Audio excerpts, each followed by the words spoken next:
भावार्थ जो असत्य को ही अपना आरोग्य देव मानता है या जो देवों की उपासना कपट भाव से करता है उसका नाश अग्नि करता है। जो द्रोह के कारण मिथ्या भाषण करते हैं वे भी नष्ट हो जाएं। भावार्थ यदि मैं वास्तव में दुष्ट तथा राक्षस हूँ तो मैं आज ही मर जाऊं, अथवा यदि मैंने किसी सत्पुरुष को कष्ट दिया हो तो भी आज ही मैं मर जाऊं, परंतु मेरे कुछ न करने पर भी जो मुझ पर मिथ्या दोषारोपण करता है उसके परिवार के सब सदस्य नष्ट हो जाएं। भावार्थ मेरा स्वभाव दैवी तथा दिव्य होने पर भी जो मुझे राक्षस कहता है और स्वयं का स्वभाव राक्षसी होने पर भी जो स्वयं को देव बताता है उसे इंद्र अपने शस्त्र से नष्ट करें। भावार्थ जो दुष्ट स्वभाव वाली स्त्री और दुष्ट स्वभावी पुरुष रात में उल्लू की भांति लुकता छिपता लोगों को कष्ट देता है वह पतन के गड्ढे में ऐसा गिरे कि वह फिर कभी उठ ही न सके।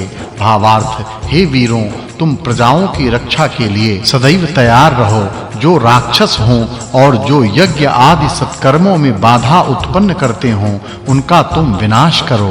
भावार्थ हे इंद्र यज्ञ करने वालों को समृद्ध करो, परंतु जो दुष्ट राक्षस हों उनका चारों दिशाओं से संहार करो। भावार्थ जो दुष्ट कुत्तों की भांति मनुष्यों पर आक्रमण करते हैं, जो मारने की इच्छा वाले होकर शक्तिशाली को भी मारना चाहते हैं, इंद्र उन कपटी शत्रुओं का वध करें तथा उन दुष्ट राक्षसों को नष्ट करें। भावार्थ इंद्र यज्ञ में दी जाने वाली हवियों को नष्ट करने वाले और आक्रमणकारी शत्रुओं को पराजित करने वाले हैं। जिस प्रकार फरसा पेड़ों को काटता है अथवा मुगदर जिस प्रकार मिट्टी के बर्तनों का सफाया करता है, उसी प्रकार इंद्र सामने आए हुए राक्षसों का संहार करते हैं। भावार्थ उल्लू की भांति आचरण करने वाले अर्थात मोह वाले, भेड़िए की भांति आचरण करने वाले अर्थात क्रोध, कुत्ते की तरह ईर्ष्यात, गौरैया के समान कामी, गरुड़ की तरह घमंडी, गीध के समान लोभी दुष्ट हैं, उन्हें इंद्र मारें। भावार्थ राक्षस हमें नष्ट न करें, कष्ट देने वाले स्त्री पुरुष हमसे दूर रहें, खाऊ भी हमसे दूर ही रहें, पृथ्वी पार्थिव पापों से हमारी रक्षा करे और अंतरिक्ष के बारे में होने वाले पापों से हमें बचाएं। भावार्थ हे इंद्र कष्ट देने वाले राक्षस पुरुष का विनाश करो और स्त्री राक्षसी का भी विनाश करो। दूसरे को मारना जो खेल समझते हैं वे नष्ट हो जाएं, वे उदय होने वाले सूर्य को न देख सकें। भावार्थ हे सोम तू तथा इंद्र दोनों मिलकर राक्षसों पर दृष्टि रखो, तुम दोनों सदैव जागते रहकर हमारी रक्षा करो तथा दुष्ट राक्षसों पर अपने शस्त्रास्त्रों का प्रहार करके उनका संहार करो। इति सप्तम मंडलम अथाष्टम मंडलम प्रथमोनुवाकः प्रथमम सुक्तम। भावार्थ ऐश्वर्यशाली परमात्मा को छोड़कर अन्य देव की उपासना करने से मानव संकट में पड़कर दुखी होता है, वही परमात्मा संकटों में उपासक को उबारने वाला है। अतः प्रत्येक यज्ञ में उसी एक परमात्मा की स्तुति करनी चाहिए तथा बार-बार स्तुति करनी चाहिए। भावार्थ यह इंद्र बलवान बैल की भांति शत्रुओं का नाशक, कभी छीण न होने वाला, गौ की भांति मनुष्यों का पालन पोषण करने वाला, भक्तों के मन से द्वेष को दूर करने वाला, शत्रुओं का निग्रह करके भक्तों पर अनुग्रह करने वाला, अत्यंत महिमाशाली और चर एवं अचर दोनों जगत की रक्षा करने वाला है। ऐसे ही इंद्र की स्तुति करनी चाहिए। भावार्थ इस ईश्वर की सभी प्रजाएं स्तुति करती हैं, परंतु जब एक सच्चा उपासक मन से ईश्वर की उपासना करता है तभी उस ईश्वर की महिमा बढ़ती है। भावार्थ विद्वान श्रेष्ठ और प्रजाओं के रक्षक मनुष्यों पर ईश्वर की कृपा होती है और वे हर प्रकार के संकटों से पार हो जाते हैं। वह ईश्वर हमें भी अनेक प्रकार का बल प्रदान करें ताकि हम अपनी रक्षा करने में समर्थ हों। भावार्थ ईश्वर कोई बेचने की वस्तु नहीं है, वह तो भक्तों का सर्वस्व होता है। अतः यदि कोई 1000, 10,000 या अपरिमित धन लेकर आए और उस धन को देकर ईश्वर को खरीदना चाहे तो भक्त उस धन को ठुकराकर ईश्वर को ही अपनाता है। भक्त के लिए ईश्वर का मूल्य उस धन की तुलना में कहीं अधिक है। भावार्थ, ईश्वर का महत्व पिता एवं भाई से भी बढ़कर है, परंतु माता का महत्व ईश्वर के महत्व के समान ही है।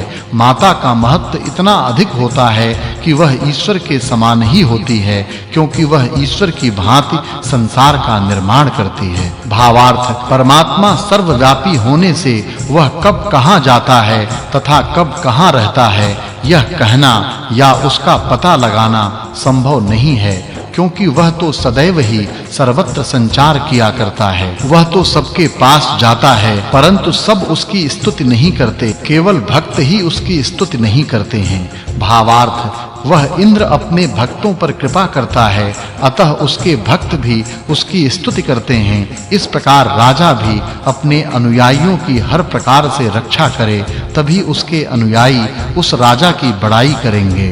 भावार्थ, इंद्र अर्थात राजाओं के पास तेजी से दौड़ने वाले और एक ही समय में सैकड़ों मील का रास्ता तय करने वाले घोड़े होने चाहिए, ताकि वह राज्य में सब जगह संचार कर सके। आध्यात्म में आत्मा के वाहन इंद्रिय रूपी घोड़े इतने बलशाली हों कि कई वर्षों तक कार्यक्षम रह सकें। भावार्थ, सब कामनाओं को देने वाली, गायत्री छंद वाली, सुगमता से श्रेष्ठ फल देने वाली, सब गुणों से युक्त अन्न प्रदान करने वाली और उत्तम अक्षरों से युक्त वेद वाणी से स्तुति करने पर इंद्र प्रसन्न होते हैं। भावार्थ, जब सूर्य ने वायु की टेढ़ी मेढ़ी लहरों को प्रेरित करके बादलों को झकझोरा, तब बादलों के घर्षण से विद्युत की उत्पत्ति हुई तथा उससे चमकीला प्रकाश चारों ओर फैल गया, तब बादल भी नीचे गिरने लगा। भावार्थ, इंद्र शल्य क्रिया तथा घावों की चिकित्सा में भी निपुण हैं। वह युद्ध में अपने वीरों के कहीं जख्म होने पर उस जख्म में से खून रिस भी नहीं पाता कि टांके आदि लगाकर उस जख्म को जोड़ देते हैं और उसे चिकित्सा के द्वारा भर देते हैं। इस मंत्र से स्पष्ट होता है कि वैदिक काल में शल्य क्रिया थी, शल्य चिकित्सा की जाती थी। भावार्थ, हम इंद्र की कृपा से कभी नीच मनुष्यों की भांति आचरण न करें तथा कभी आनंद रहित न हों। नीच मनुष्यों की भांति आचरण करने वाले लोग सदैव आनंद से रहित ही होते हैं। इंद्र प्रभु की कृपा से हम शाखा आदि से रहित ठूठे पेड़ की भांति पुत्र पौत्रादि से रहित भी न हों। हम अपने पुत्र पौत्रादिकों के साथ उत्तम एवं विशाल घर में रहते हुए प्रभु की स्तुति किया करें। भावार्थ, प्रभु की स्तुति करते समय मनुष्य शीघ्रता न करे तथा न अपने मन में क्रोध, द्वेष आदि दुष्ट भावनाओं को ही उत्पन्न होने दें। सदैव प्रेम पूर्वक ही प्रभु की स्तुति करे। मनुष्य अपने जीवन में एक ही बार सही, परंतु बहुत साधन खर्च करके यज्ञ करे तथा उसे प्रभु को समर्पित कर दे। भावार्थ, जब जब मनुष्य इंद्र की स्तुति करें, तब तब वे अच्छी प्रकार छाने हुए और शीघ्र आनंद उत्पन्न करने वाले सोमरस इंद्र को देकर उसे आनंदित करें।